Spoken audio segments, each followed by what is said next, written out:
You're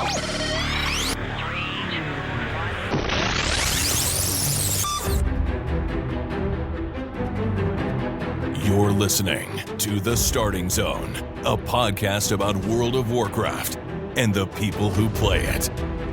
And now, here are your hosts.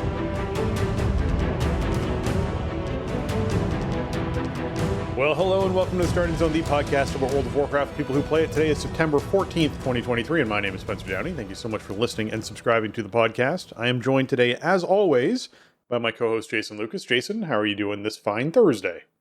Spencer, hello. I'm doing well. It's been actually a pretty busy few days of World of Warcraft for me since we last spoke on TSZ Air, and yeah, I mean we're now into the kind of swing of things with 10.17, and we got 10.2 PTR up and running, and we got as we speak, we're just a couple hours away from actually raid testing opening up, and we get a weekend of Mythic Plus testing coming up. So all of the wheels are in motion, and it seems like there's a lot more stuff on 10.2 PTR faster than I would normally expect from a PTR build, but maybe that has to do with the fact that they held the PTR back a little bit longer to give 10.1.7 a couple days to breathe. Yeah, I'm curious whether or not that's what it was. They just had more things slated. They're just getting stuff into people's hands faster, which is great. So I am glad that that is what is going on.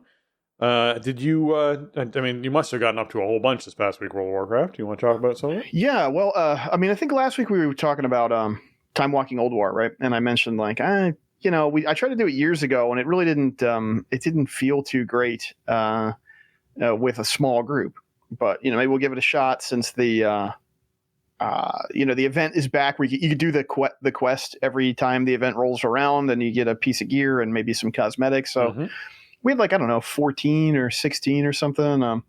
A pretty far cry from 25, which is, I'm pretty sure like Time Walking Old War is the 25-man version of Old War, just kind of, retuned. We had like no issues at all, really, except for Flame Leviathan was weird because the vehicles are weird. They just behave weird and they scale weird and they feel weird. Yeah. But once we got through that, everything else pretty much just fell over. So that was cool. It was fun to go back in there and just hang out in that space and go back through that raid. And I think we finished up with Yogg within like 90 minutes of when we started, even with kind of the issues we had getting out of the gate with the vehicles. So that was fun. It was a good time with everybody. And somebody in our group got Mimiron's head from the box from the event quest. So yeah. I was banging on with that guess. Mm-hmm. Yeah, and we heard from some other people who did it with their groups, and people were getting Invincibles and Mimiron's heads. So, legit, I think we killed Razor Scale like in about a minute. It didn't even feel like time walking. It almost felt like it was tuned so light that it almost felt like we were doing. Yeah, almost. It was like it was like halfway in between almost. So it was cool. It was definitely worthwhile, and I'm glad that it felt that way because it makes me want to revisit it next time it comes around. And I'm really looking forward to Firelands in a couple weeks for sure. In terms of other raiding stuff, we're now like most of the way through this reset week of raiding, and we actually had some people turn up, and we managed to get back through 3 of 9 Mythic for the week. So that's cool. Everybody gets a Mythic choice out of their Great Vault next week, which is awesome. And we cleared Heroic out. I don't think we got any new Crack Titan gems for the Evokers this week, but what else is new? We might dip in and check out achievements on Sunday. I'm trying to see what people are into for that. I want to do it with our group, before the next tier comes out, and our schedule is going to be really weird for the next month or so. So I want to try to do them a little bit early, but a lot of people aren't really playing right now, and I don't want to do them like more than once necessarily, but I'm willing to do it a couple of times if that's what it comes down to. Also, now that we're over in ZTH, like they have groups that do achievements on a more regular basis. So, if you really need to get them done and you really can't come to when we do it, then at least my people have some other options. Other than that, let's see. I got some keys in this week already. So I got like 4 keys done, and I got a couple 20s in time. So I got a good key for next week. So I feel pretty good about that. I'm the problem is the Great Vault has not been kind. I'm still fishing for a Mythic Track helm and some Mythic Track jewelry so I can get stuff up to 447. And I haven't been able to get a helmet out of any of my Mythic Track choices this whole time. It's the last piece of tier I have that's below 447. So, I mean, it's kind of first world problems. I don't really need this gear for anything. I don't think we're going to do any more prog. You need it for completion. You need to be completion. It's just cool to have it. And then like any small leg up you can get going into a next season always feels good. But like at this point, now I'm at the point where I can't take more tokens, right? Because you can only have 2 weeks worth of tokens from your vault. And then I bought sockets for stuff I didn't really want to socket because it wasn't max item level. And now I'm having to convert my tokens into sockets I don't even have anything to use on in case I get something later because I can't take more tokens. So, I mean, I guess you could say, why are you even still doing this? And that's a question I don't know if I can answer. But this is the way I approach the game. That's just what I do with WoW. So I hear you. But I think it is a pretty good week for keys. We'll talk about that a bit more later, obviously. But I've been having fun with that. And, just we still have, people engaged in doing stuff. It's been a struggle with engagement overall in terms of rounding out the raid group and having dungeon groups, but we make it work. We still have a core of people that want to hang out and do stuff in the game, so that's fun. And other than that, I mean, I've been doing a ton of Dream Surge stuff and Time Rift stuff. My current goal is kind of to get all of my 70s into at least 402 gear across the board and get the Aberrus Mog for each of their classes. I got to say, like, Dream Surges are not like super fun or like super engaging. They're just, it just kind of is what it is. There's not much to the event that kicks off on the half hour. Yeah. There's a couple other things to collect in the zone, but it's no big deal. The portals are few and far between. I've only found a couple of them, maybe only one of them, even when I really think about it. So like, that's okay when it happens. The rares don't spawn. It's not like super high paced, rare gameplay like Forbidden Reach was. That's what we were worried about. When we talked about that, we were worried about Dream Surges being exactly what you just described. And then, I mean, I think there is a large issue with putting events like this up onto PTR and just not having a large enough audience participating in them to really get a good picture as to what this event's going to look and feel like. Which is where you'd made the suggestion of we should have a day with the Blues or whatever it is to do, dream with the Blues or whatever you want to call it, where they would show up and a bunch of people could show up and you could essentially get, 40 or 50 people into the area doing this would actually let you experience what it feels like. And they might be able to identify things like, hey, portals aren't spawning frequently enough or close enough together, or we should adjust the rare timers a bit, or, this isn't scaling well, or like whatever it is. I feel like it's hard to do that without having that active event with this many people trying it at the same time. And then at the same time go, okay, now what does this look like if we scale it back with half that number, with a third that number? Because that's what's going to happen in 3 weeks, 4 weeks is essentially the amount of people doing it's going to massively drop off. So making sure that also works well for players inside lower population so that you can actually still feel like you can accomplish these things and you're not showing up feeling really weak against really powerful mobs that you can't take down or that you get overwhelmed with easily. Yeah, it's, I think really what it comes down to is that there's just not a lot happening with these events, with Dream Surges specifically. The Dream Surge portal, like the event is always in the same place. It's a relatively small, collection of mobs that you're fighting against. There's not a lot of variety with anything that happens. The half-hour timer is very predictable. You know where you need to be if you want to get in there and tag the thing if you're on a high pop server, but it just like I was picturing in my head something that maybe would have felt ultimately a bit more like Legion Assaults, and I think Legion Assaults, it was one of the first times they did something like this, and I think it's still one of the best. It just felt epic when that happened, man. The zone would transform, there'd be new world quests to do with new rewards, and there'd be all kinds of different stuff happening that would really transform the zone, and this isn't like that, but it's extremely lucrative for gearing up alts in this item level range that I'm talking about. Like, we're 9 days out from the patch as we speak now, and we lost most of Tuesday with maintenance. Obviously, it's like I was sitting there grinding away Tuesday morning, and I didn't play that much over the weekend or anything. I didn't do any of that stuff. I just kind of play during the day. It's a nice kind of idle activity because you can just kind of sit there and chill, and it's like, oh, I hear a rare scanner ping, I'm gonna go kill a rare. Oh, it's the bottom of the hour, go to the Dream Surge portal. So my Monk, Druid, and Demon Hunter are done. Like inside of about a week. They're at least 402 in every slot with 4-piece bonuses and LFR Mog and some normal Mog. My Paladin's real close. I think the Paladin just needs a trinket, which I have to get from Time Rifts because there are no trinkets on offer from these. The DK and Evoker need a little bit of work, but not too much. I mean, if you just sit out here, and Onaran Plains seems to be a little bit faster and a bit more easy to traverse, I feel like, for the rares and stuff, than Waking Shores was last week. So, spend a couple hours, just collect the currency, and then you're kind of done probably. And, then it'll be time to level. I didn't end up capping out the rogue yet, but I didn't have any time. I didn't end up working on it last week because I'm going down the list of like, what's the lowest hanging fruit, right? So like the Paladin needs a trinket. Okay, I'll do some Time Rifts and get some Paracausal Flakes, and I'll buy one of those other trinkets, and then the Paladin's done. Now I only log into the Paladin if I actually want to do something, right? Time walking or normal mode raid or whatever. Then I'll move to the DK, then I'll move to the Evoker, and then I'll level the Rogue, and then I'll probably level the Mage because I have all these cloth tokens sitting around that I want to use for something. You know what I mean? So it's cool. Like I like this loop and this cycle, and this is part of the reason. This is how I ended up with so many alts at like at least level 50.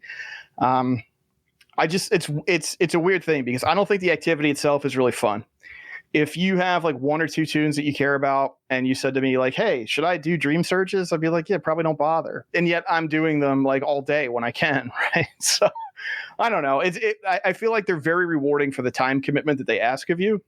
Right. And if you want a really quick on-ramp to getting a tune ready for like normal raid or even maybe a little bit above, mid-range keys and get ready for season 3, like just suck it up for a couple hours and sit in Onaran Plains this week and get what you need out of it, right? Like it's super doable. And the cool thing is there's no way to transfer the Dream Surge Coalescence between tunes directly, but everything you buy is bind on account.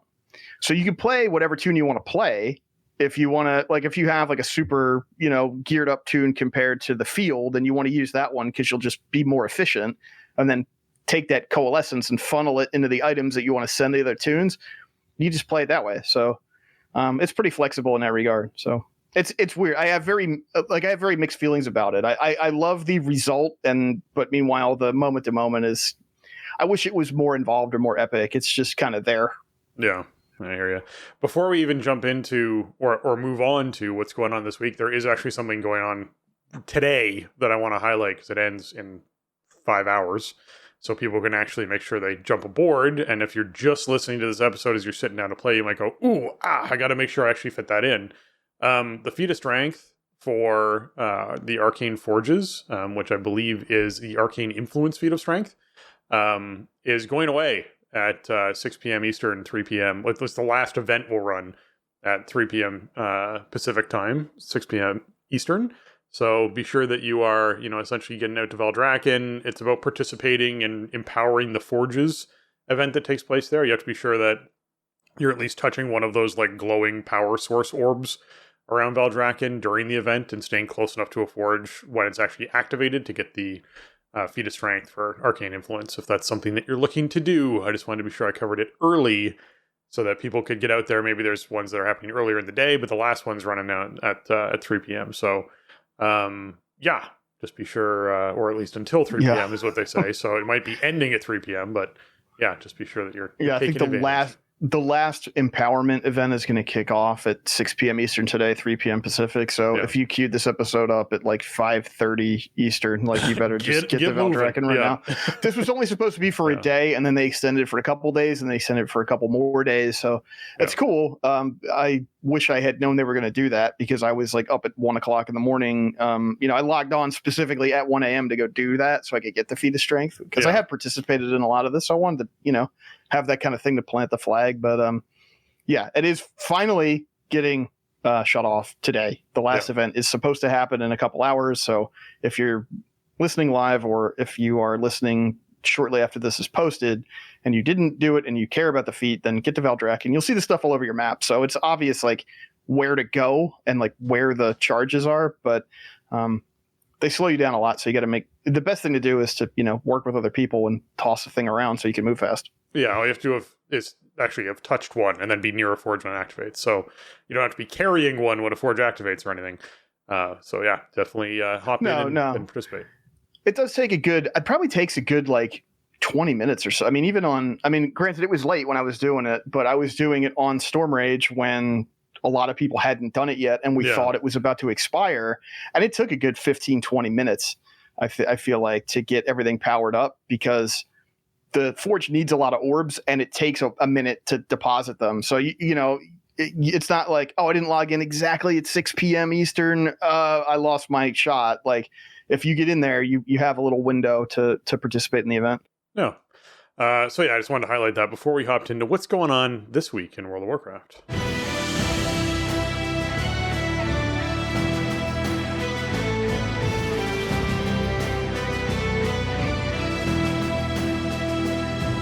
All right, this week is the Pet Battle bonus event, which means it's not the only bonus event going on, because they always pair it up with something else now, which I feel like we had some sort of influence on by talking about how they needed to do more with this event more often, or needed to overlap it or something. But it means the Sign of the Critter buff is up, where Pet Battle experience gain is increased by 100%.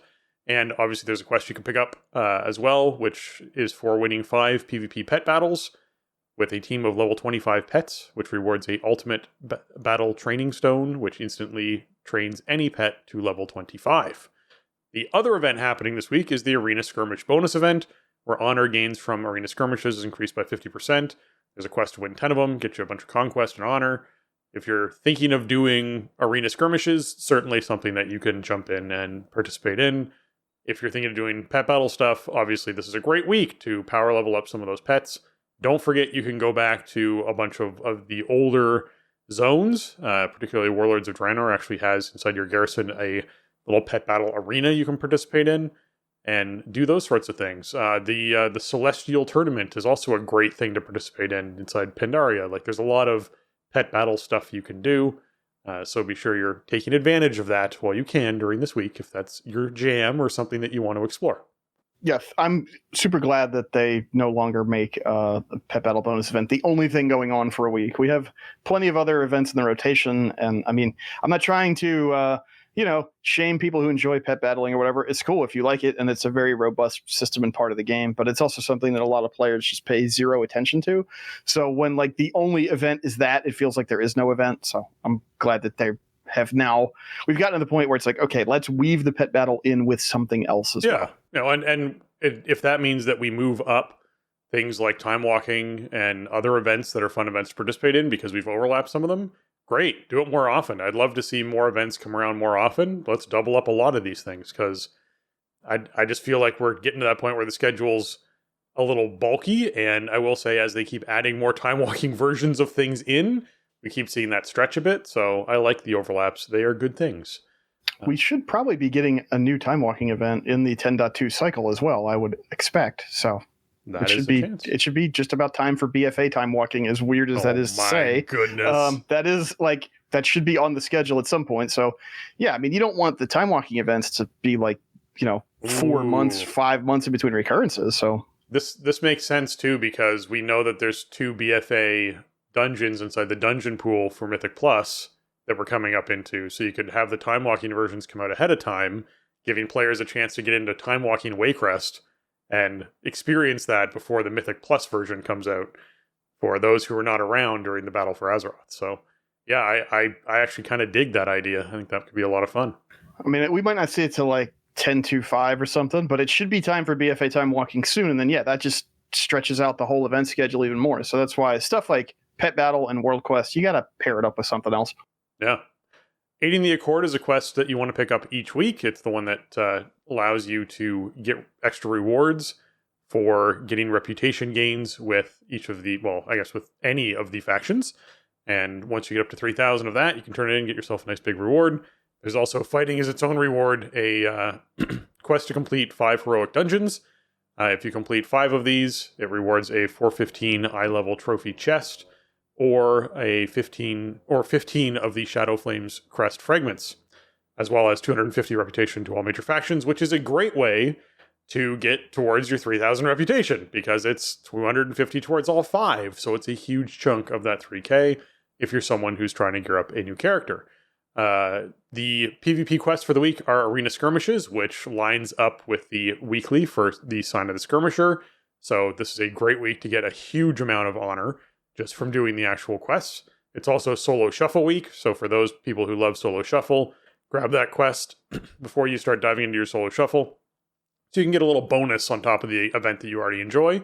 The brawl for the week is Deepwind Dunk, where this is the basically Deepwind Gorge, where you get balls that you go to each other's, basically the southern mines or the map center, and you race there to actually dunk these balls inside that. You get the balls and you race the other person's base to dunk these balls and score on their nets. It's like basketball, but inside Deepwind Gorge. So it's a better version of Deepwind Gorge. Let's just be honest. I think dragging the cart around isn't really super fun. I'm not a huge fan of the version of Deepwind Gorge that exists at the moment. So I think this is just a cooler way to experience it. Yeah, I think this is one of the better brawls that they've made, I think. I mean, I haven't really spent a lot of time in PvP the last, honestly, like 2 expansions, but I always thought that the rework to the rules here was pretty fun.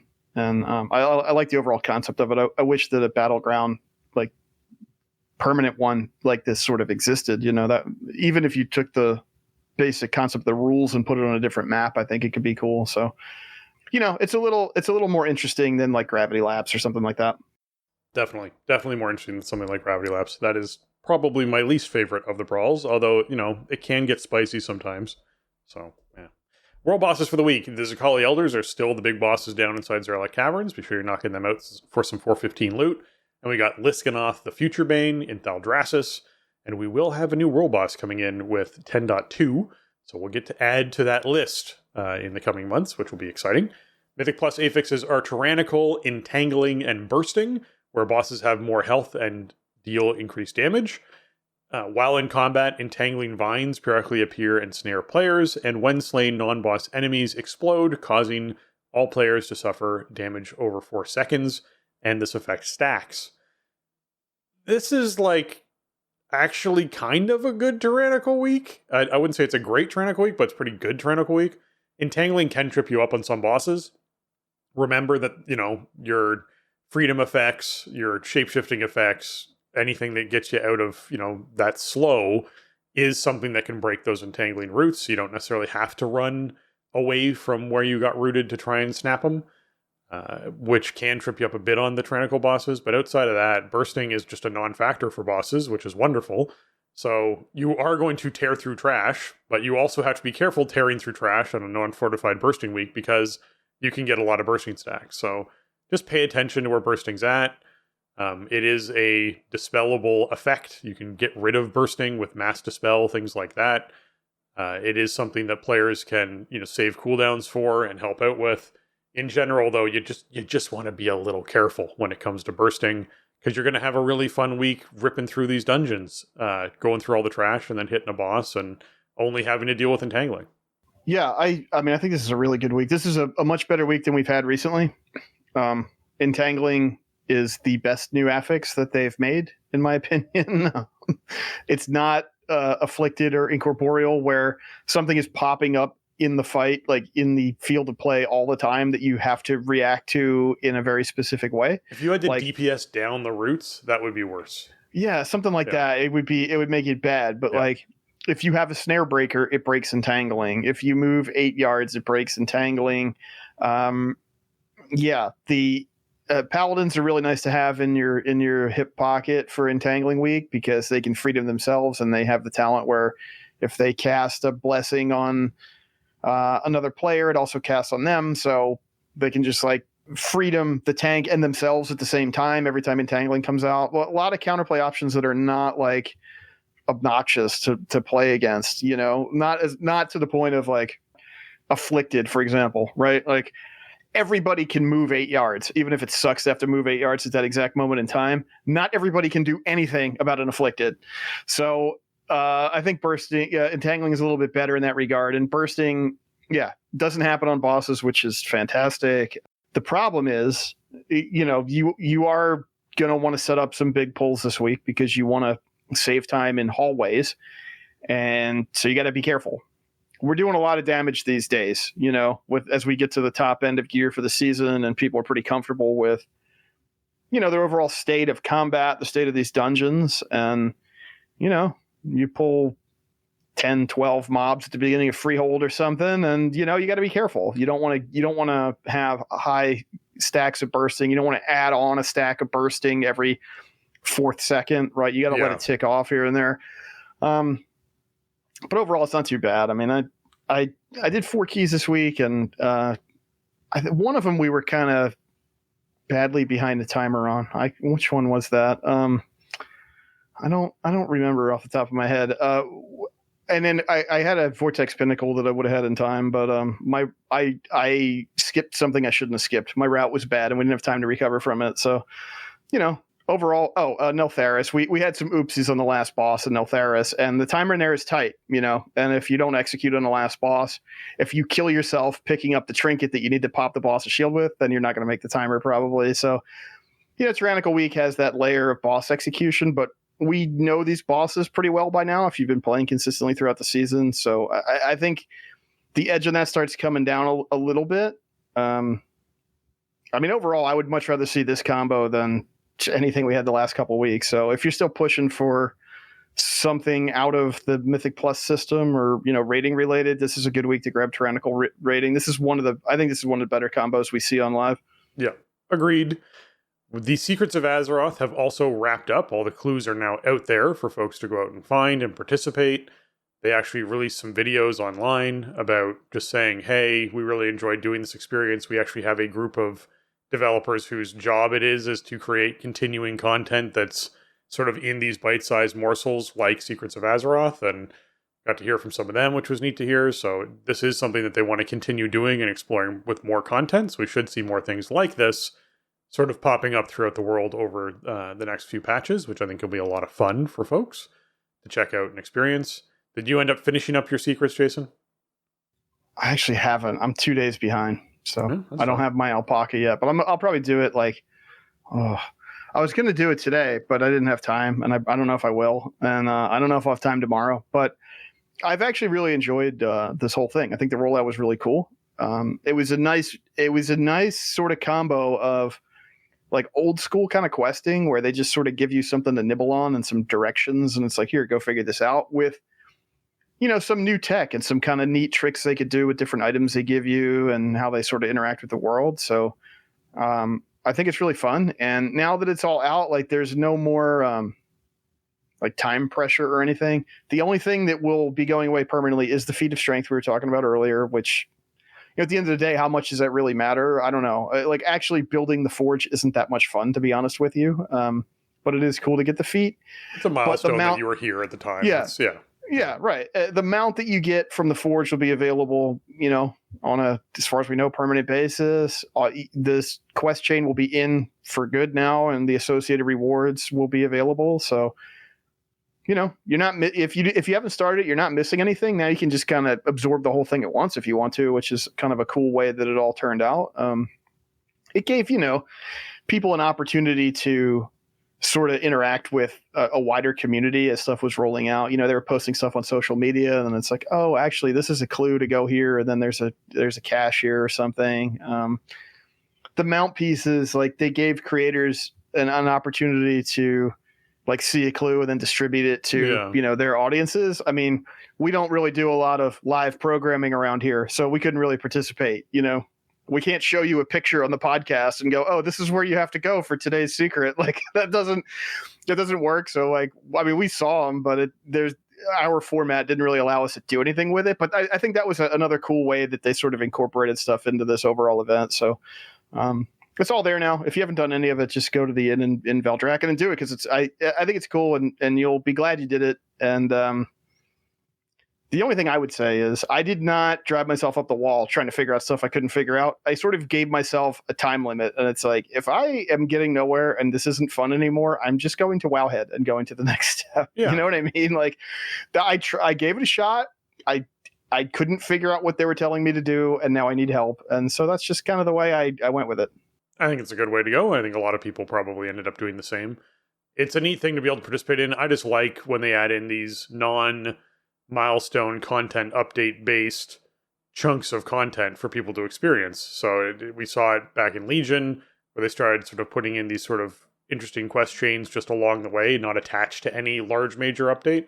which meant that we ended up having something to do that was more interesting and stimulating and sort of was fun to participate in. So I hope they do continue to do this. It sounds like that's their plan. So good, glad to hear it. Also, like, I mean, they used a lot of the game world. It's not just all in Valdrakken or all in the Dragon Isles even. So that was another cool thing about it, you know? Yeah. It used all kinds of different stuff that's cool about WoW in terms of the world and the levels and also the tech and the storytelling. So I'm really happy with the way it came out. Yeah. Coming up this week, or next week, I guess, Tuesday is Pirates Day is going to be taking place. So be sure you head on down to Stranglethorn or wherever it is you want to celebrate. I think Stranglethorn's the main place to go to and actually watch some fireworks and have some celebrations with pirates and get your pirate hat and all sorts of fun stuff like that is going to be going on. It looks like there's new stuff. Yeah, there's a new thing, which is kind of exciting. Do you want to talk about the new stuff, Jason? Well, there was a social media post yesterday that, kind of advertising that Pirates Day would be coming, and there's a couple screenshots, and it looks like we got like a Jolly Roger hat, which is new, I believe. There's like a new, really kind of gnarly looking. I don't know if it's like a dagger or a one-handed sword, but it's sort of like almost like a machete looking kind of thing, and sort of like a hook hand, kind of a couple different blades. Actually, one looks more like a fencing sword, and the other one looks more like a cutlass. Yeah, so I think those are all new mogs. Looks like there's an eye patch mog coming, and also an armor attachment for your dragon riding Drake that looks like chest. A chest of booty. Yes, and maybe some armor. I said new armor for your Drake as well. So. I love Pirates Day. I love the pirate aesthetic in the game and stuff. I've had a lot of fun with it over the years, and hopefully this will be a bit more accessible than doing Bloodsail Buccaneers rep in order to benefit from this. I suspect it will be. So this is cool. I'll be looking forward to this for sure. I did all of a few years back. I did all of the Bloodsail rep grind like the day before Pirates Day. That was a fun day. I've made better decisions in my life. But I did all that, and then it's like, well, okay, this is awesome, and I have like the Jolly Roger toy, and that's a super cool toy, the skull and crossbones flag on your back and all. But then that was kind of it, and it's a short event, right? So it's not like one of the holidays that lasts for 2 weeks. It's just to celebrate International Talk Like a Pirate Day or whatever. Yeah. But yeah, I'm glad they're beefing it up a bit. Because I love the aesthetic. I think it's super fun, and I don't know, like, I guess we'll talk next week about what actually happened, and in terms of what new content they put in or how we get these new rewards. But I'm looking forward to it for sure. I'm glad they're freshening it up a bit. Yeah, and with Pirates Day comes a lot of drinking, which is followed by Brewfest. So that happens on September 20th. Basically, December 20th through October 6th is going to be Brewfest. We don't have any details as to whether or not there's a lot of new stuff and fun stuff happening with that. Obviously, we'll get it to you when we can. But that's next Wednesday is when that kicks off. So you'll go from Pirates Day into Brewfest, which means, in my opinion, it's officially fall, because that's what Brewfest signifies for me. It is when I start to feel like I need to hibernate inside of my home, breathe in that nice crisp fall air when I do happen to go outside. It is my favorite time of year, so I'm happy to see Brewfest rolling around again. Yeah, I mean, Pirates Day into Brewfest is always like WoW season to me, because you sort of have this nonstop like event calendar of holidays and other stuff going on in the game. There's usually some kind of content updates around the fall. You have WoW's anniversary as well, in addition to any kind of actual like new season kickoff or whatever.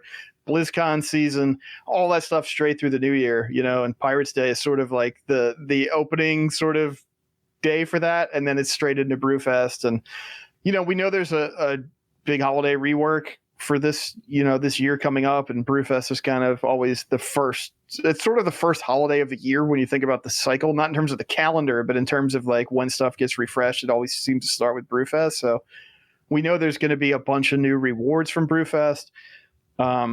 I have not seen anything on PTR data mining or anything about what new activities might be in there. So, we'll report back once we have a chance to play with it, but there will definitely be reasons to do Brewfest stuff, even if you previously collected everything. And this makes me glad that I spent a fair amount of time in the last year or two, like going back through and collecting stuff from most holidays that I was missing, even if it was stuff I didn't care about. Cause like, I just want to be caught up in case new stuff comes in. And I think I caught up on pretty much everything. So any new Brewfest stuff is what I'll be going straight for once the event kicks up this year. Yeah. As far as hotfixes go for the live game, if you were someone who was doing PvP and hit a milestone this past week and noticed you didn't get the achievement, and that's weird, they have now resolved an issue that was preventing players from being granted the baseline Challenger, Rival, and Duelist achievements. So now that that's been resolved, you should be back to getting the achievement that you were supposed to be getting if you've earned those titles.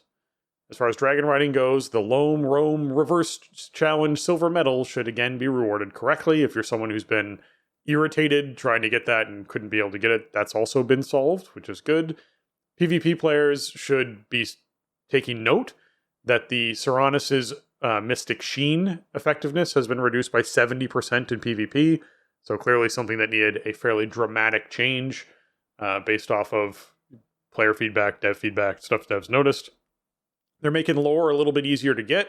Chromie now offers the No Limits. It's a quest line delving into Eternus' past without requiring the Dawn of the Infinite dungeon to be completed. This is something that allows players to sort of dive into this quest and see some of this content without actually having to get a group together and run through the entire dungeon. And this is the type of thing that I actually kind of hope they do going forward for a lot of things, including raids. They do eventually tend to put up the big final cinematic, but it'd be nice to actually have a quest chain where an NPC described what happened inside of a raid to a player who didn't participate, because you would have people who did not, civilians, whatever, who did not go into a raid and actually accomplish something, sort of talking about it and rumoring about it around town.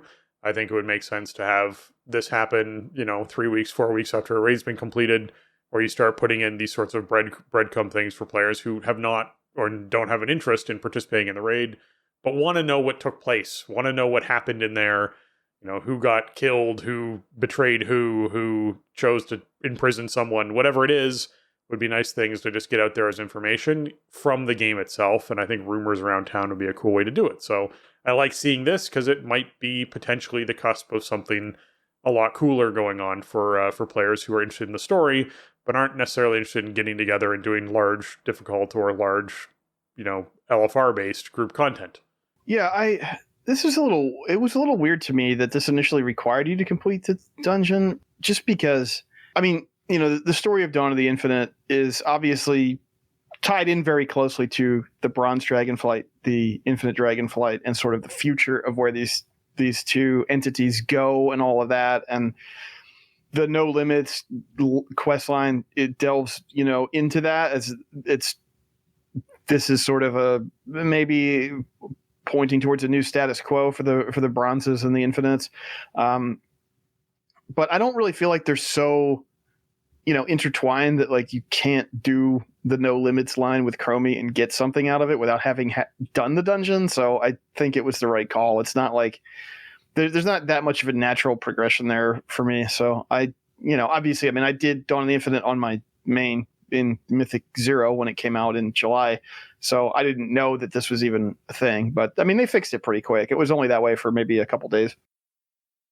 Yeah, there's a few other hotfixes in here to cover up. Tinkmaster Overspark is now visible, and the Legend of Mechagon is once again available to players above level 60. If you're someone who wanted to actually complete that at some point, you now can, and we no longer have an invisible Tinkmaster Overspark, which makes it really hard to actually talk and find him. So I'm glad that got resolved. I don't know how he went missing, but now he's no longer missing. Some kind of phasing thing, I guess, probably. Like, I think that's the, is that the starter for like going to Mechagon Island, I think it is, or something like that. So, yeah. Yeah. As far as secrets, I guess once you hit like level 60, then you're out of like the BFA range or whatever. It's something where like characters are just getting set to a state that wouldn't allow them to appear in the world or something. Yeah. They also have sort of done some fixes to Secrets of Azeroth on the secret day, starting with They Are Always Listening. You should now get a quest, a complete inventory for Fang Li Hoot, if you did not get it automatically by investigating all 6 notes. So they're noticing something wasn't triggering there for players, so they've now made sure that is something that you can pick up that will resolve the failed trigger that was going on. They updated some of the quests to address issues where players could fail to receive a clue because secrets had been started on different characters. Yeah, anything that does this sort of account-wide stuff can get a little weird, so I'm glad that they are looking at that and getting that resolved for folks. As far as PTR goes, yeah, it's up. It is now available. Players are diving into 10.2. We sort of saw it peeking its head as an installable on the launcher last week. Now this week, obviously, it's been out and up. And so we have the Emerald Dream as the new zone that you can go and explore. You can defend against, the Phrak and the Primalists, the Najarin, and the Druids of the Flame hanging out in there. There's new campaign chapters that are available for testing for chapters 5 and 6. Will not be available on PTR, so just keep that in mind. There are going to be some things you can test, but they're not going to be putting chapter 5 and 6 up on PTR. The Emerald Dream World Quest, local storylines, treasures, and rares are available for testing. There's a new faction of the Dream Warders, which you can also explore some of as well. And the public events for Super Bloom and Emerald Bounty are now also available for you to actually go in and test out, which is great because that's what we need is these events tested because we have our concerns about them. We also know that Orustar, the hibernating, the big old new world boss that's going to be up for players to go and knock down, should be up and about and wandering around, so you can actually take him down as well, or them down as well. And the new raid, Amildrasil, the Dream's Hope, is an addition to this patch. This is something that you're going to be doing raid testing on when raid testing kicks off. The first raid testing is kicking off today. So if you're someone who's like, hey, I'm curious as to what these teams are doing, I'm sure there'll be lots of people out there on the on Twitch and whatnot streaming this raid, so you can actually see some of the raid testing taking place. Typically, raid testing is going to be on a couple of bosses at a time. This is a 9-boss raid. I don't know. I didn't actually look at the schedule for today as to what bosses were available for people to test today, but I would imagine there's 2 or 3 bosses that people are going to be going through, and they'll probably do a limited amount of time per boss before you can move on to the next boss. And you'll see a lot of teams intentionally wiping to make sure they actually get to really feel out the mechanics on these things, which is really important to do. Yeah, we got 2 heroic bosses on the calendar today. So they're starting off with heroic first, and need to going through basically like 2 bosses per session. Farrak will not be available for testing on any difficulty. They're doing that again with the final boss. Good. So, it's show off a couple bosses at a time, and actually they're going to leave up. We just maybe talk about the schedule a little bit here. Yeah. They're gonna do some raid finder testing, which I think might be something that people could jump into if they don't really have like a big organized group for heroic or normal or mythic testing. But because the raid finder wing 1 is going to start actually the 29th, so that's a couple weeks, Friday the 29th. But it's going to be up until October 2nd, so it's a full weekend of raid finder testing right there. But yeah, this week, we're looking at Thursday, Friday testing basically every week for the next like month and a half here. So yeah, we got 2 heroic bosses today, 2 heroic bosses tomorrow. Next week will be, the other 4 heroic bosses other than Farrak on, a 2-a-day schedule. And then also they're going to start up normal. Oh yeah, normal also starts. Normal starts next weekend, Friday the 22nd. And that's going to be up through Monday the 25th. So if you want to get maybe your team sort of, you have a much bigger window, I feel like, for the average person, right? For a whole weekend from Friday to Monday morning. To check out all of normal, I guess, is going to be available that weekend, all 8 bosses anyway. So that's cool. And then 28th and 29th is when Mythic and Raid Finder is going to kick off. And then we got a couple Mythic bosses each on October 5th and 6th. And then Raid Finder Wing 2 also starts that day, October 6th through October 9th. So you got an LFR weekend, October 6th through the 9th. And then you have an LFR weekend the 13th through the 16th. And We'll see if they end up adding anything else to the schedule. I mean, I guess there's a couple caveats with PTR raid testing schedule, which is that it is highly subject to the whims of a test environment, right? And stuff may just not work. They may reconfigure tests at the last minute. They may pull tests. They may add stuff to the schedule.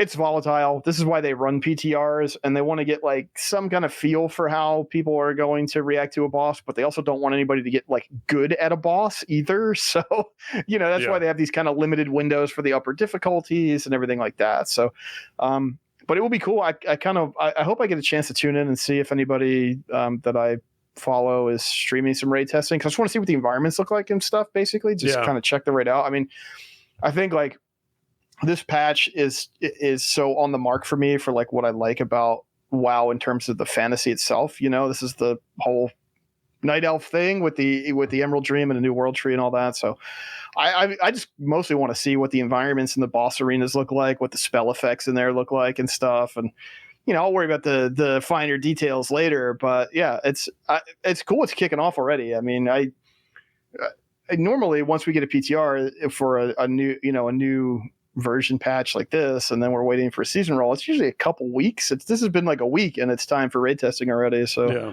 that's pretty cool. Yeah. And do you happen to have the Mythic Plus testing schedule up there as well, Jason? Because I know that we're going to because I mentioned earlier that we have Mythic Plus weekend as well, and so that is going on. And I think I don't think it includes the entire pool of the entire dungeons? pool, but it does include a bunch of them.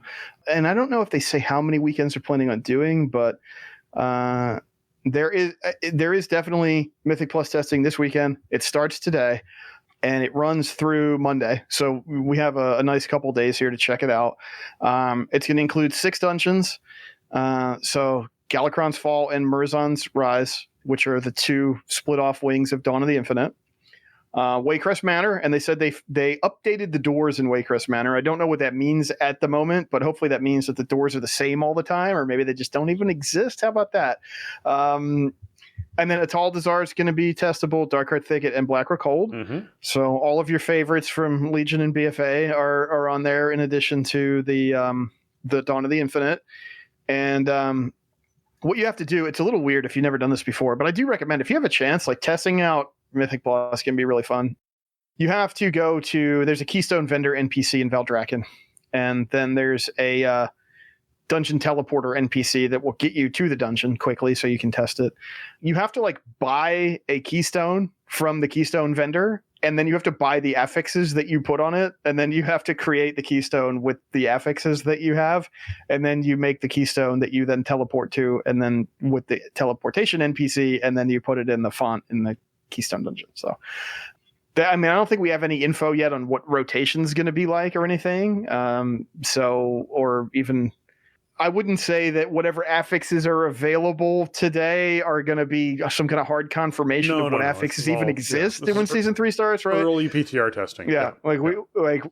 I think some people have a hard time putting on their PTR hats and going like, just because a thing is on PTR doesn't mean that's the way the game works now. Yeah. And we have to be careful about that. I don't want to give that impression, and I certainly don't think that way, but sometimes when we speak about this stuff, it can be hard to make that distinction between what will actually ship and what is on PTR week 1 of endgame testing, right? Like, we just don't know until there's blue text, and until you see like the blog post on the news page, nothing is official in my opinion. And we've seen stuff change last minute. So, but it will be a good idea to get a feel for how these dungeons feel, how they're laid out, and again, all that stuff is subject to change, but it's a good place to start. And maybe if something really sucks, if we test it and we can catch it and we can get some packs moved around or some paths reshuffled or something.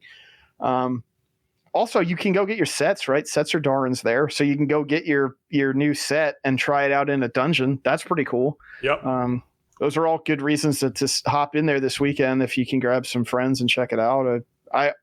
I did some Mythic Plus testing for Dragonflight Season 1, and we had a really good time with that. So I'm just not going to have time this weekend. Unfortunately, I would love to hop in there with some people, but I barely have time to play the live game the way I want to these days. And I have a lot of other stuff going on, so I can't get in there, but it is happening. It's cool. I'm sure people will be streaming it too. So if you want to see, how the new dungeon pool is shaping up. We'll get a little preview this weekend. Yeah. The other thing you can start checking out, which will be something that they're going to be doing testing on, is the new Brawl, where actually it's finally happening. We're getting a new Brawl for Battlegrounds. The Battleground Blitz Brawl is a new Brawl coming in Guardians of the Dream that is an 8 versus 8 solo queue Battleground experience. It's our foray into what could potentially become solo queue rated Battlegrounds in the future. For more information and specifics about this feature, please check out our forums, post number 92. So you can definitely go out and check that out, but this is their sort of foray into what a rated Battlegrounds solo queue experience could be.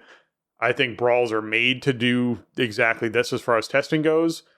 I'm curious what it's going to look like. I'm curious what the like space is going to look like and the area is going to look like, what they're actually choosing to do with it. But this is what's coming up. So be sure you can actually hop on and do some testing for that too, because that will be a feature that I think a lot of people will use. Yeah, I mean, this is sort of following the same evolutionary path as Solo Shuffle did, right? Because Solo Shuffle was like a brawl, if you remember, for a while there at the end of Shadowlands, right? Or second half of Shadowlands or whatever, at least. It was sort of a thing that they soft launched because it was like, is this really going to be good? Are people going to like this? Is this going to be a disaster? And it turned out to be pretty okay. I mean, I'm not going to pretend like Solo Shuffle is perfect, but I think it provides people who want that experience of being able to do rated PvP and without having the barrier to entry of having an organized team and everything. Like, it's there for you now via Solo Shuffle. But if Arena's not really your thing and you would really like to be able to do some, more competitive Battlegrounds, but finding a team is daunting. And I mean, it's hard to, it's getting harder and harder to organize with WoW players all the time, unfortunately. And I don't know, that's a whole other conversation, but, if this works out, I think it would be a great addition to the game, to have that kind of casual versus ranked split in both Arena and Battlegrounds, so you could just queue into and play your games. Like, if it feels good and they can work out how the ratings should be distributed, then I don't see any reason not to do this at this point in the game's life. Yeah. All right. The other things we got going on is the Dragon Isles Pathfinder is now going to unlock actual flying inside the Dragon Isles. So you'll be able to fly around on flying mounts if that's something you want to do. That's 10.2. So that is coming. New customization options for Druid Moonkin form, which we were celebrating last week on the show when we read and saw. But there's also new hair colors for Blood Elves. The Moonkin forms are actually available to be tested on a later PTR. So not on the current one, but it is coming. As far as classes go, they did a fairly intensive post about changes that are going to be coming up for a lot of classes, but specifically for healers. So they're choosing to sort of tweak things in a big way. So I'm going to go through this, which is healers have a lot of decisions to make and resources to manage that change depending on the type of content you are doing. At its core, we want healers to have interesting abilities and choices to make while healing. And we want you to have to manage your mana pool. We're hoping our changes reduce the amount of overhealing and make mana matter slightly more, which should make healing better across the game and a more enjoyable experience. Single target healing spells currently don't feel like they move the health bar enough. We want these heals to be impactful and have a purpose, and hope this makes healing Mythic Plus dungeons less stressful for healers. Group healing spells have seen a lot of modifications and increase to their total throughput over the course of Dragonflight. These spells often feel like they are rapidly increasing a raid from a damaged state to a full health state. We plan on adjusting the effectiveness of many of these spells. In other words, they're going to nerf these somewhat. Just keep that in mind. Raid survivability cooldowns feel like they have all entered the territory of making your raid feel nearly invulnerable when being used. While it's a great moment for every player, for everyone to stack in a power word barrier and reduce damage taken and stack a few healing cooldowns, we think the combined power of these has escalated to a point where they make the raid slightly too sturdy. Mana regeneration is a problem that's related to all of the above. We want mana to feel like a finite resource, and for the few ways you can still generate mana to be relevant. But want your spell choices during a raid fight to matter. We're reducing the effectiveness of many mana restoration class abilities and specific items. So, in other words, hey, healers, single target healing is going to feel better, so we'll take some stress off you in Mythic Plus, but we're going to make your raid cooldowns, your mana regeneration, and your AoE healing spells worse. That's kind of like the simplified, very, very simplified version of this post. What it's going to depend on how this feels for healers is what the raid tuning and dungeon tuning is. It can't feel like, hey, we're trying to reduce stress on you, so we made your job harder. That's not okay, right? Like it needs to be, hey, we're trying to reduce stress on you, so we've made it so that we're not seeing spike damage on targets. We are giving you enough time between large wave AoE abilities to actually be able to heal people up. And we've made it so that there's, several ways that you can use your healing class to bring a group of people back up to full health, maybe not as quickly as you used to, but in a mana efficient manner, versus a panicked, just using a whole bunch of mana because you can kind of manner. So I'm hopeful for what this is going to look like. I like it when they do large role-based tuning like this. I am nervous that they're going to not hit the mark, or that, the encounter design team and the class balance team aren't going to have enough back and forth to make this come out of the box feeling good, which means PTR is going to be really important. I think PTR testing, and particularly raid testing, once they've started making these changes to the healing class, will be really important to see what happens with healers inside groups, whether or not we suddenly see 20-man raid teams, 20-person raid teams feeling like they need to bring 5 or 6 healers regularly is going to be a big shift for a lot of those teams that are used to bringing 4, or in some mythic cases 3, depending on what they're actually doing with those healing specs. It's going to be interesting to see how this changes up a lot of rosters, a lot of, feeling of the raid itself. So I'm looking forward to seeing what happens with this, but it's just something I wanted to throw on everyone's radar because it's kind of a big thing. Yeah, and I feel like this is a pendulum that kind of swings back and forth over the years. A lot of what it comes down to, I think, also is like lethality of the stuff that you're fighting. Yeah. Right? Like, if you want to have healers be more in a spot where they're sort of triaging, and it's like, okay, well, this character is like at low health, but they'll be okay because there shouldn't be any incoming damage in a 5-second window here where I can get a couple casts off, and it's okay if the tank is, whatever damage right now because I have a single target I can load up, and then, yeah, fine. And, it also goes to the thing about the cooldowns being too powerful. Like, the raid cooldowns have to be powerful because otherwise people just explode. So, overall, to me, what this says is, like, content and fights should be less lethal, and what I mean is, like, their damage should just not ramp as fast. The time that it takes for a mob to kill you with an ability should be longer then, because then healers can make more meaningful choices. So, yeah, it depends a lot on many more factors of tuning than just this, right? Like, if you just do this and no other adjustments are made, then I don't know. You couldn't just like patch this change into the live game and go, here, go, because you'd have to tune down other stuff. I mean, I've had a lot of thoughts of late of like, I think combat is too fast in this game. Yeah. And I think, we're kind of just used to everybody's sort of spamming everything, not entirely, but like you have so much haste, your GCD period is so low, you have so much throughput that like it doesn't up to like Mythic plus 20 and easy Mythic bosses, it almost doesn't matter what you're doing as long as you have gear and you can kind of figure it out. You can waste your resources, you could play suboptimally and not be like super punished, and that's okay. I sometimes I have this sort of hankering for the days of like, okay, the tank is going to gear for defense. I need to worry about my defense rating because I don't want to be crit. I need to worry about I'm hunting for bonus armor. Bonus armor is like a very powerful effect I can find. I have to manage my my resources carefully so that I don't end up getting, one hit by some big ability. Not, okay, I've made the correct choices in my talent tree. Now I just need to do as much damage as possible until the dungeon is over. Like, that is not really the gameplay that I signed up for many years ago when I wanted to, like, main tank. Right. And so maybe something like this is sort of a change in that direction. I mean, they tried to pull it back with like AoE caps and stuff. They tried to slow the game down a bit, and everybody hated that. And a lot of the AoE capped abilities kind of went away, or they loosened up those caps. So I don't know. I mean, overall, I would like to see the game slow down a tad, just a little. I'm not saying go back to vanilla combat speeds, but like,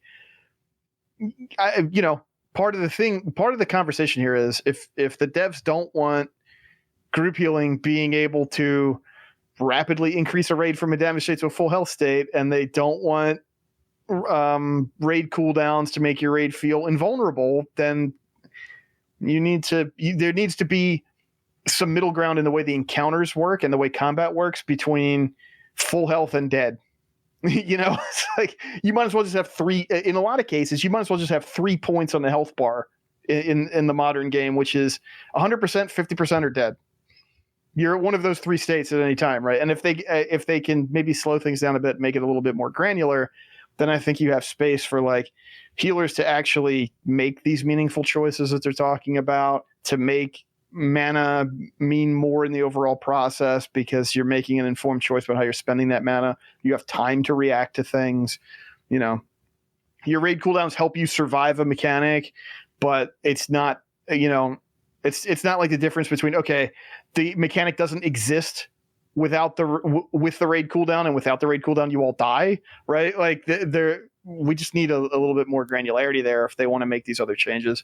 Yeah. Now they did sort of update posts for a lot of different classes and specs, but the one that we want to just be sure we mention here is from Rogue, because the developer's note starts off with, in Guardians of the Dream, we are updating all 4 Rogue talent trees to bring them up to current standards. So like right off the bat, rogues are just going to feel incredibly different, like across the board. Like if you are playing a rogue, you are going to feel different. A sweeping pass was needed to make significant adjustments to address notable concerns, like moving the first gate from row 3 to row 4, match all other classes, which then matches all other classes, improving pathing and increasing interconnectedness on every tree, removing 3-point nodes and reducing the percentage of minor DPS talents taken in the class tree to make room for more flavorful and robust utility options. We also want to make use of the opportunities where so many things are changing to rework or redesign some talents that need the update. So you're also going to see talents being reworked a bit, and also just make some new talents to experience and hopefully enjoy. Let us know what you think. So they then went through Assassination, Outlaw, and Subtlety, defining what their sort of vision is for those going forward. If you play a rogue, just a FYI, like it's going to feel really different in a couple of months. So I would certainly recommend going over to the post here, and obviously we'll put this up in the show notes and the PTR changes and updates that are coming through, and just reading through it and going, hey, all right, what's happening with my class? What are you guys doing with the specs? Is there a different spec I want to try? Does this sound more interesting between the options that I have? So just keep that in mind for rogues out there. Yeah, I mean, it sounds like the talent trees are changing dramatically across the board. So, I mean, also, now I don't have a lot of experience playing Rogue this expansion. I haven't even leveled up, right? My Rogue is level 66, and I'm nowhere near an expert on Rogue or anything.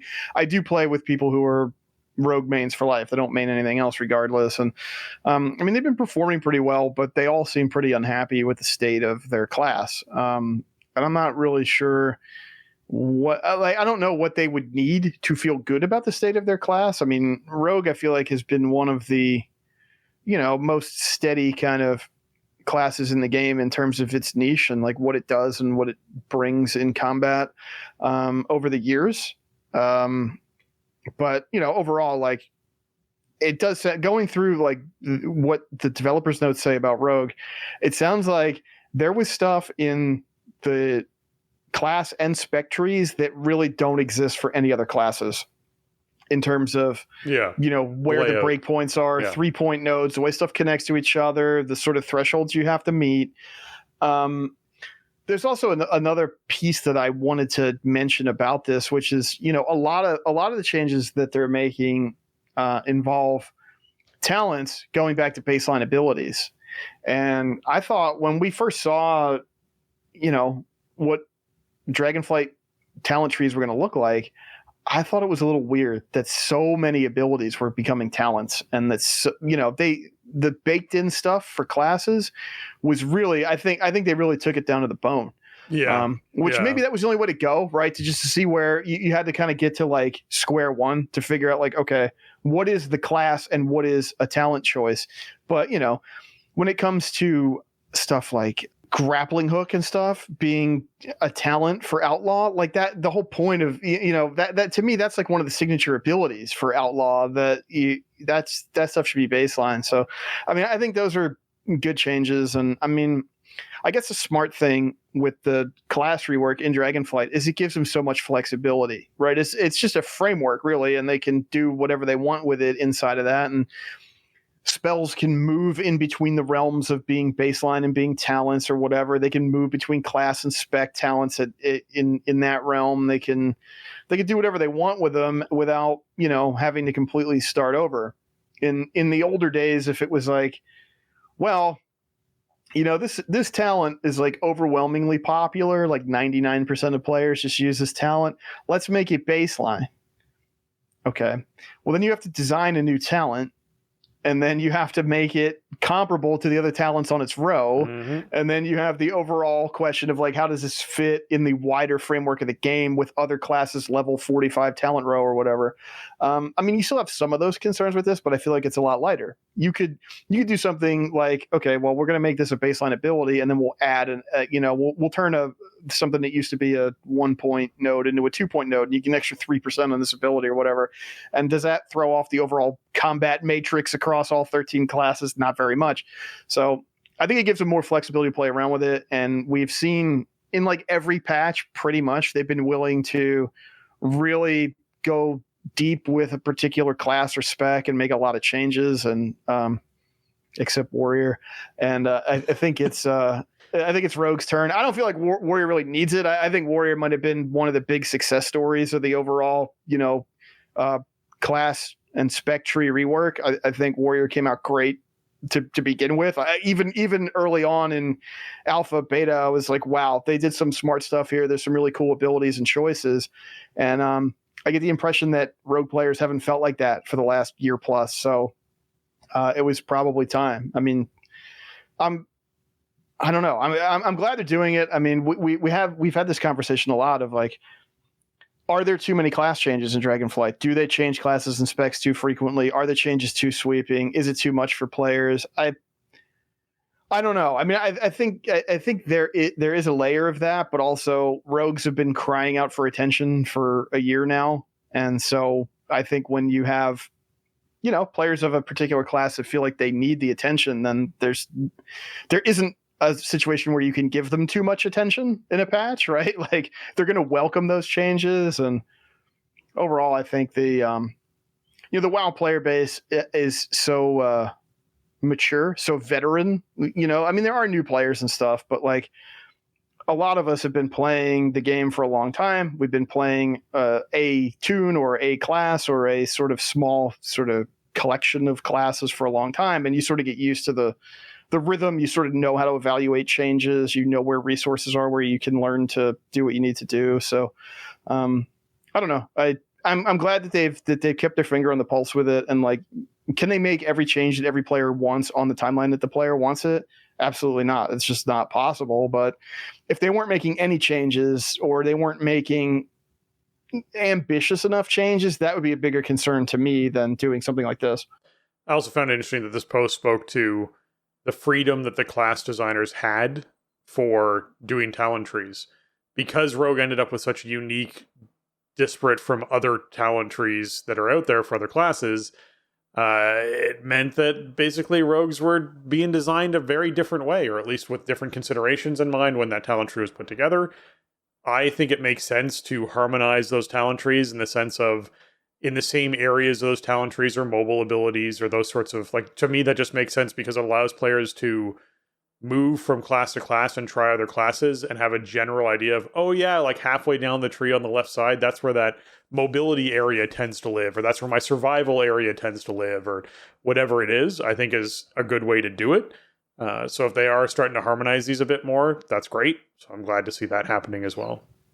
Yeah, I don't know if there was. It does seem like maybe there wasn't really like a set of rules about how any classes or specs were going to turn out, and maybe that's good early on when you're doing these big sweeping changes, right? Like well, you don't know what's right, so yeah, sure. Yeah, you don't want to put stuff into constrictive of a box, but I think like over time you get to see how people use the systems and how players react to it, and how people who play one class feel about one thing versus another class about a similar thing, and maybe there are some rules. Maybe there's a rule about where the gates should be and stuff like that. Maybe there should be, more sort of standardized stuff about how talent connections work and how many, multi-point talents you have and stuff like that. It used to be everybody had the same rules for talents in the Miss Pandaria talent system, right? You get a talent at this level, you pick one of three. Yeah. Level up some more and do it again. And so, I think with the trees, you can have a little bit of that design ethos overall, right? Without making it too restrictive for developers to just make a class feel cool and unique.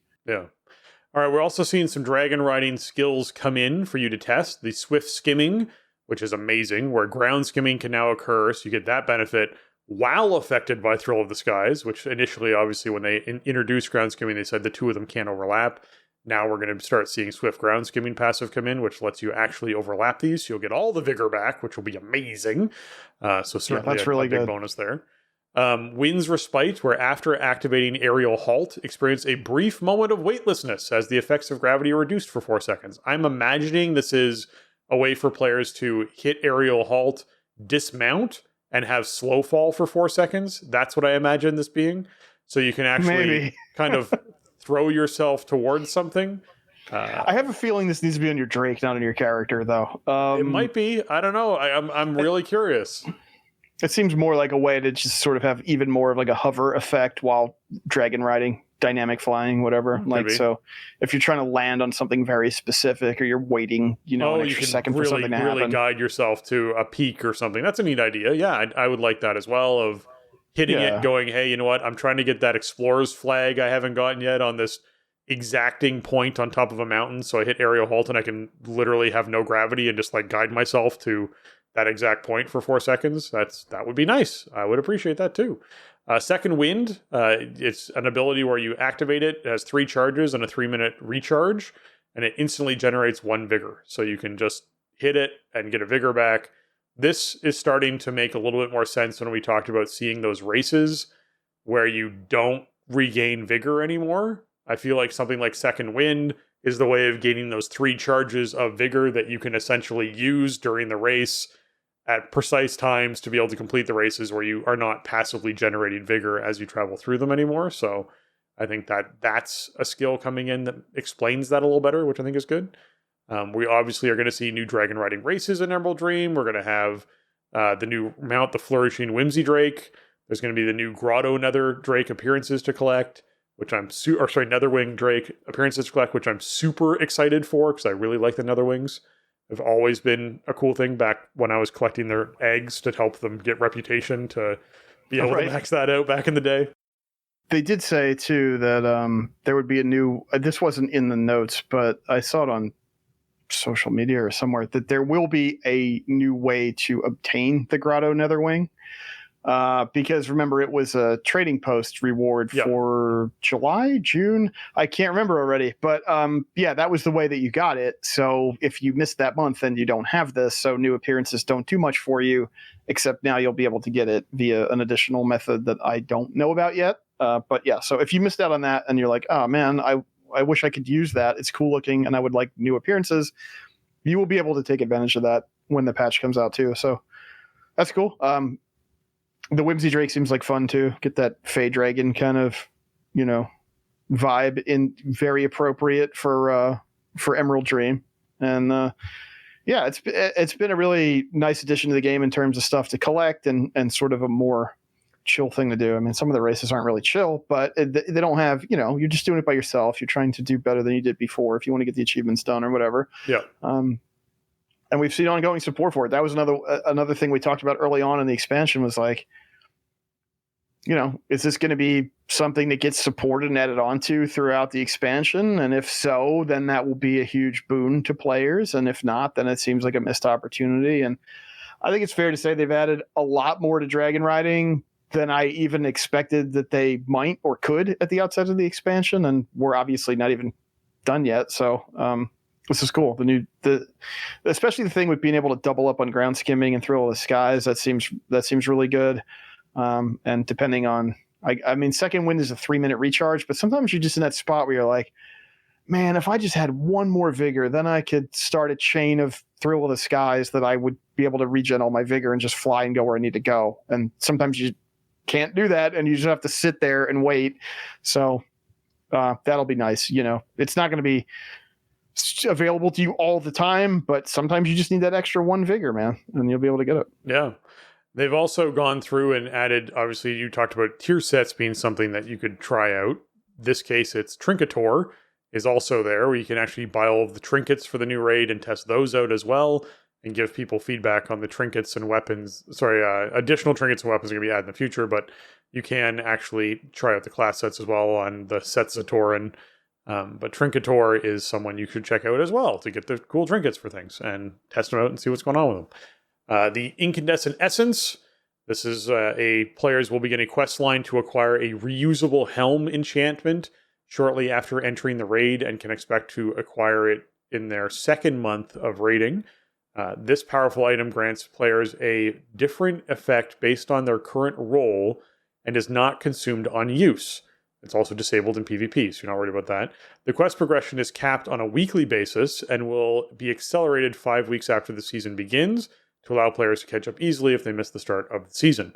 So this is like power every week on your character, is what it sounds like to me, as a helm enchant that is going to be based around the raid. So that sounds wicked.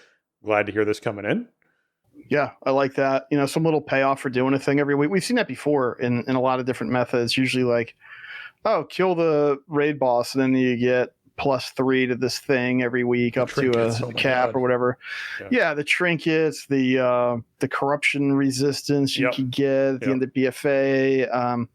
There was what was the thing at from the end of Warlords? There was something else. They've done this before, and I think it works pretty well. Like, it's not a huge. If you miss out on it, I guess it's not like the end of the world, but there's a certain kind of player like myself where it's like, okay, this feels great. Every week I get a little bit stronger. I can get a little bit more efficient, even if it's just for the raid itself. And even if we're just farming the raid out, I want to do it fast. I want to feel strong. I want to have fun with it. So I'm glad they're putting something like this in. I think stuff like that has been a bit lacking in Dragonflight. I mean, I think Dragonflight is very good. I don't think it's perfect. But I have mostly really enjoyed my time with it. But I do I would like this sort of more progression, like post max level progression on top of something, even if it's just for a season, to get, some kind of extra power. They don't give any indication here of exactly what this effect is and what happens with it.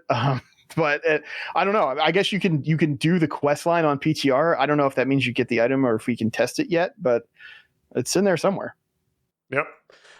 The professions have all received some new recipes, so you should be able to find some new profession recipes on the PTR as well. Hero and Mythic upgrade tracks for items have both been increased by 1, so you can gain some extra item levels. The crests are now a currency and no longer take up inventory space. Oh, thank God. You can carry them all around on you, and they do not take up inventory space, which is wonderful. Fragments have been removed. Sources that previously awarded fragments will now award crests. So there's no more fragments anymore, which I also think is really nice. It's just part of that little trickle-down effect of the currency system that I enjoy, of just moving them over to crests. And once players have purchased all possible upgrades with a type of crest, they can choose to visit Viscarn in Amirdrasil to exchange those crests for a higher level crest. using Season 2 item levels as an example, players would become eligible to trade their Whelpling crests up for Drake's crests when every gear slot has reached item level 411 or higher. Trading up to Worm crests would become available at 424, and in every gear slot using the same rules as the crest redundancy, and trading up to aspects would be 437.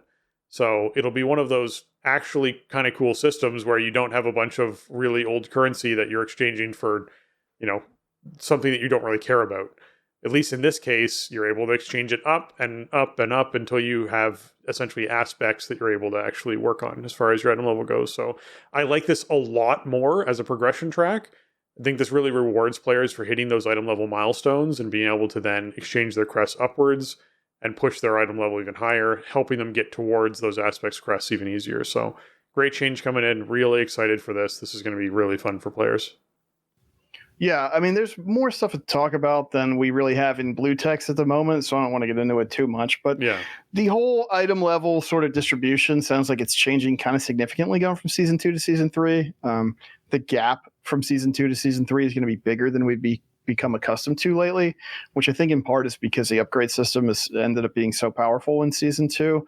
I mean, overall, I like these changes for the most part. I mean, it sounds like we're not going to be able to just craft an item and then have it be comparable to the highest stuff we could get unless we're full clearing Mythic Raid anymore. But the item level penalty doesn't seem like it's that steep either, so I'm still okay with that. I don't understand why you would have a broad and deep crafting system without the ability to make items that people actually want to wear. So I do still think they're keeping the crafted items powerful enough from what we see from the plan here so far that it's worth it. I think getting rid of fragments is a great idea. They just clog up the system unnecessarily. Agreed. And it's almost like when you go to Disney World and you get in line and you have like you have all the Tensa barriers around the line. So you go through the same like 4-foot section 8 times and it seems like it's not as long as it really is. So just tell us what we need to do and give us the stuff that we need. That's better. Currency's better. And being able to trade in your lower level crests once you have higher item level unlocked on your slots is amazing. Yeah. That would have really been nice for me this season because I graduated from the heroic crests pretty fast, and then I needed a lot of mythic crests for crafting and other upgrades. So that's a really nice feature. I think that's a cool addition. It just rewards you for continuing to do content that maybe is not going to offer you a direct reward, which I think is really important as somebody who is going to be raiding Heroic Avarice for no discernible reason for the next couple of months here. Like, it's just the way that my team approaches the game and the way we play. We just hang out and kill stuff, even if nobody's like powering up from it. But now, I mean, that's a really nice addition to the system that I didn't think that they would really do something like that either. I think it is a massive way for players who actively participate in the game to gain power. And I think that's a really important thing that they need to keep in every single expansion that they do is, hey, if you just participate in activities regularly, you will be able to get to the point where you can essentially take steps on your own to increase your character power just, through doing the content that you're doing. And even if it's in those small increments of little upgrades here and there, great. I think that makes a big difference. So very excited about that kicking in for players. In PvP, they've now made it so that you can actually use flight stones and crests to upgrade the PvE item level of your PvP gear so that you can actually kill stuff out in the open world and participate in other outside of PvP activities a little bit easier. It will not increase the PvP item level. It's going to remain where it is. But you can actually use those tokens to make yourself stronger out in the open world, which I think is another great change that they're kicking in there for that. New wild pets to collect in the Emerald Dream. So if you're someone who likes collecting pets, there's going to be obviously very Emerald Dreamy themed pets for you to go out there and gather, which I am super excited about collecting a bunch of because I bet they're going to be phenomenal little pets for you to grab. As far as the UI changes go, they've reworked the user experience for the Talents UI to reallocate talent points easier. You can now remove a point and spend it elsewhere without a large part of your build disappearing. Disconnected talents are simply marked in red, and can be reconnected to make the build violent again. To perform the old behavior of mass unlearning talents, simply shift and right click to be able to do that. Wow, is this ever welcome? Oh my goodness. I really, really, really dislike being like, hey, I want to just move 2 points around, and it means I have to then click 15 times to respec the rest of the tree after I've moved those 2 points. That I dislike that greatly. So this instead just going, yep, you know what, you've disconnected these points. These ones now turn red. Once you spend enough points in this other area, they will stop being red and be valid again. Great. Thank you very much. Big UI change. Very important for talent system. Yeah, this has been such a headache. I mean, I guess it's minor in the grand scheme of things since you can just kind of copy paste it build, but sometimes you just want to move a couple things around because you need to spec into a talent for Afflicted Week or whatever, right? And then you break your whole tree. So yeah, this is a very welcome addition. And it'll cut down also, for me at least, on the amount of profiles that I have, where I'm not making a profile for all the affix combinations when it's like, I just need an interrupt this week, or I just need a stun this week. Like, so much easier to do that than being like, I'm just going to make the same build, copy it 12 times, and then just rename them as I change 1 or 2 talent points for each of the builds, which is irritating. So yeah, this is nice to go this way. Trading post, you can now click the frozen item slot to select it instead of having to locate it on the list. Well, that's nice. That's a nice little change. The ping system, they add an option to add shortcut to chat settings, so you can more easily control which chat windows pings display in. Oh, interesting. All right, that's a good one coming in there too for the ping system. And they added a tooltip to the magnifying glass on the world map. I assume that just explains what it's doing. They updated the art on zoom in and zoom out buttons in various model viewer windows. Cool. I assume since they're going in on the magnifying glass, they're going to make the zoom in look prettier too. So yeah, I mean, that's the hotfixes that we had. Well, it's the updates we had going on to the PTR. Keep in mind with all PTR stuff, this is the big caveat we always do. This is all very much in testing. It is very much something that is not going to be, hey, yes, this is the content going forward. This is the release. A lot of this could change. A lot of this is in flux. But we like highlighting some of the larger features that, yes, sure, some of the numbers might change a little bit, but the features themselves are what are planned for the upcoming content. So certainly worth checking out the notes when you can, particularly around the classes, because the developers sharing their opinions on what the vision is and why they're making the changes they want to make to those talent trees and to those classes is going to be important for you to know if you're someone who is going to log in 10.2 and be like, what happened? Why am I different now? You'll at least be able to figure it out. A lot of stuff will be ongoing for a long time too, throughout the course of PTR. So, we'll just have to keep an eye on it. We'll report anything that, any big conversations that the devs are having with the players. And, I mean, it's exciting. I feel like 10.1 kind of burned out fast. And I think that might be a combination of things like the overall difficulty, the tuning of the content, the upgrade system being super powerful and everything like that. So I think that's why we're seeing some of these other changes come in. Like, I don't think they want the game to be super punishing, but then again, you also don't want people burning out on this content that took you all this time to make in 2 months flat. There probably is a middle ground there somewhere. Yeah. Now we love when our listeners sort of share what's on their mind and maybe ask us a question. We did get a question that we do want to read. We're going to save it for the next episode, though, because we are hitting our time limit on this one. But man, oh man, this was a great question coming in about trading posts and monetization and a bunch of stuff like that. So we do want to actually talk about this because it's something we haven't talked about in a little while.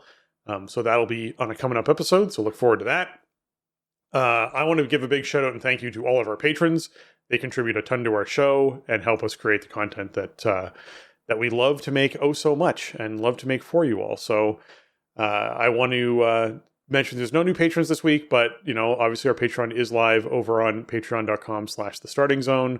And I'd like to give a shout out and thank you to Alianas, Arajian, Celian, there it is.